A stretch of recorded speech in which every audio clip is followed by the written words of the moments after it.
venu à la bande dessinée il y a à peu près une vingtaine d'années maintenant. Je travaillais en agence de com sur Paris. Donc à partir de là, j'ai surtout voulu à un moment changer un peu ma carrière puisque j'avais vraiment envie d'écrire. Parce qu'avant tout, moi, c'est raconter des histoires qui me plaisent. Je m'étais mis un petit peu à dessiner d'un côté et aussi surtout commencer à écrire un roman parce que j'ai envie d'écrire un roman. Et je me suis aperçu que j'étais bon dans les dialogues, j'avais une envie de raconter, mais par contre en description j'étais une grosse buse. Et c'est là-dessus où je me suis dit pourquoi est-ce que je ne lirais pas simplement ce que je sais faire, le dessin, avec la narration. Et d'où là il m'est commencé à venir l'idée d'écrire des histoires. J'ai commencé avec une première série en 1994 qui s'appelait Les Contes inachevés de David Watts, qui est un personnage un peu lunaire dans un Paris de rêve. Là-dessus, j'avais dessiné tellement de pages parce que je faisais à peu près 3-4 pages par jour, donc j'avais très rapidement plus d'une centaine, donc un éditeur ne pouvait pas suivre là-dessus. Et c'était un éditeur parisien qui m'avait dit pourquoi tu t'auto-édites pas? Et de là est née l'aventure de la Comédie Illustrée, donc c'était une structure éditoriale en même temps que l'association, où on était à peu près 5-6 dessinateurs, avec Jean-Philippe Perrault notamment. Et de là a commencé pendant 6 ans sur Paris l'aventure de la Comédie Illustrée, où j'ai rencontré en 98 l'équipe de l'Atelier des Vosges avec Johan Sfar, Emmanuel Guibert, Marjane Satrapi que j'ai rejoint. Pour ensuite, en 99, avec la naissance de ma fille, déménager pour Tours, parce que j'avais envie de changer un petit peu d'air. Et c'est là où j'ai commencé à penser à une nouvelle série qui s'appelait Les Filles. Donc quand j'étais invité chez BD Lire à faire une exposition. Et je crois qu'on a dû se bien rigoler au Chinon au Vouvray et j'aurais fait un peu une espèce de pari de leur dire non, plutôt que faire une expo, on va faire un happening où chaque jour je vais dessiner la planche qu'on exposera le lendemain. Donc à partir de là est né le projet des filles. En même temps, j'avais monté un petit peu l'atelier pop avec d'autres dessinateurs parce que je voulais un peu un carrefour à Tours pour la Comédie Illustrée notamment, puisqu'on avait déménagé. Et c'était s'en suivi après le projet de chacun son tour, où chacun des dessinateurs de l'atelier avait dessiné sur 8 pages un quartier. Donc de cette aventure est née la série Les Filles, donc qui a eu un chouette succès, ce qui m'a permis d'être repéré par Dupuis, donc qui cherchait un dessinateur pour une série qui s'appelait Les Colocataires, donc ça c'était en 2003.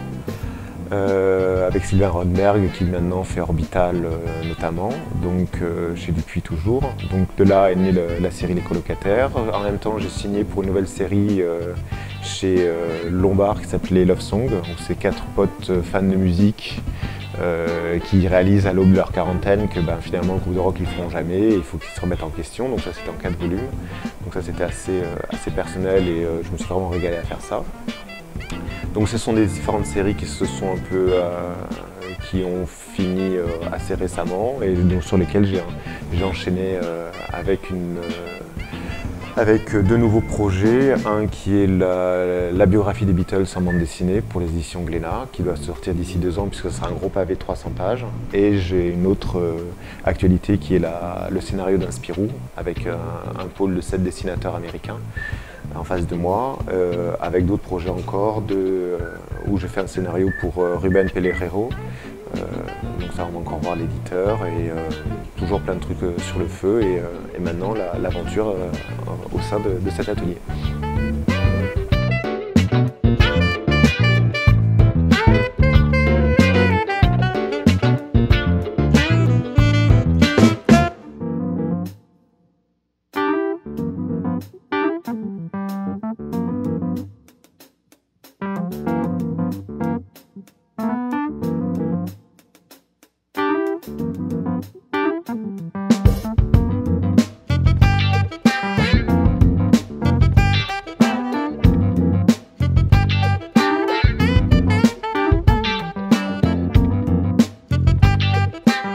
L'univers de l'atelier pour moi a toujours été assez important puisque depuis à peu près que je dessine, j'ai toujours travaillé en atelier. Donc ça avait commencé avec l'atelier des Vosges à Paris. À partir de là, quand j'ai déménagé à Tours, j'ai créé l'atelier pop avec d'autres dessinateurs. Après on a créé l'atelier Cachalot avec aussi d'autres dessinateurs.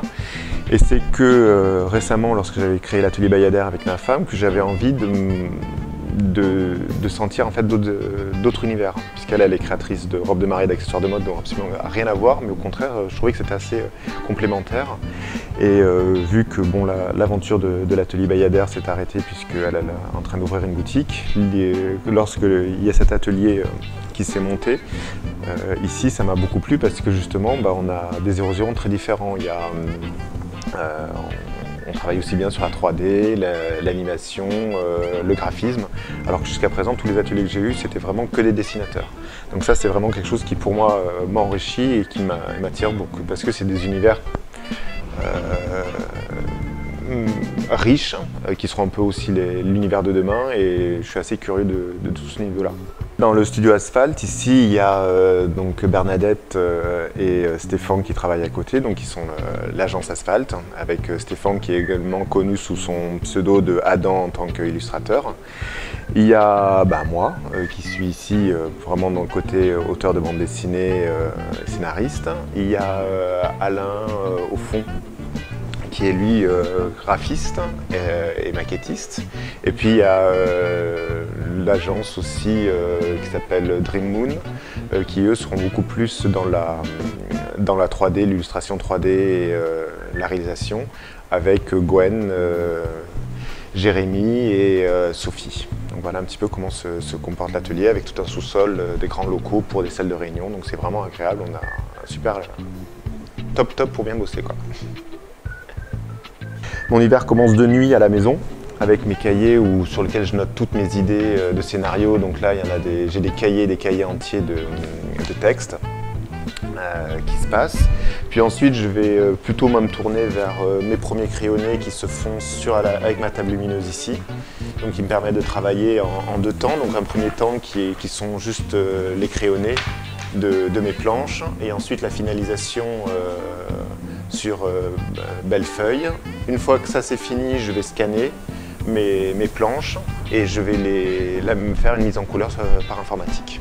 Donc ça c'est vraiment mon univers de travail, et bon, c'est comme ça que ça se situe, avec la table informatique ici pour moi, la table à dessin, et puis après toutes mes archives derrière, mes livres et mon matériel de dessin.